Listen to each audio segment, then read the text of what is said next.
Snickerdoodle? Snickerdoodle. Most of the time I call him Doodlebug. Right.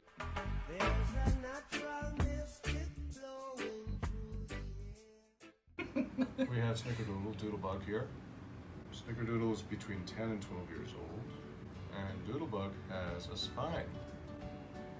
Look at that. See how it goes right up? That's nice. Oh, so he already likes you. He's giving you the bump. I get the book. Yep, you got the bump. We are going to make sure Snickerdoodle's spine is happy.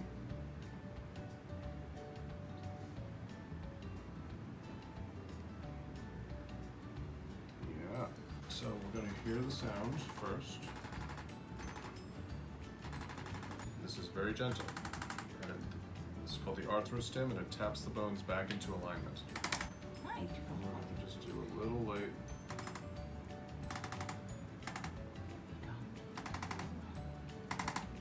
Right there.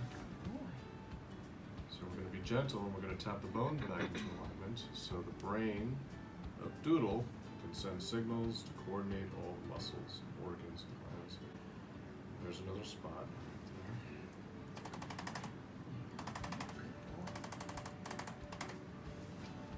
Yeah.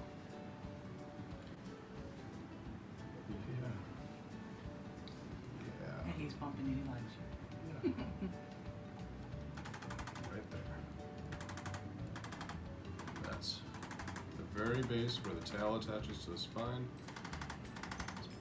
Humans, we call it the sacrum. We want that stable. So the Doodle can have a good day. Okay, check our kitty. Whoa, big fat cat. Yes. And the atlas is the top bone right there. We're going to do one pulse.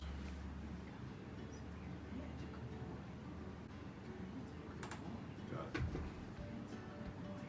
And that's it. Happy kitty. Cats, dogs, horses, we keep them all moving. Thank you. Be sure to subscribe to Evergreen, hit the button, and we'll show you more fun stuff. Have a good day.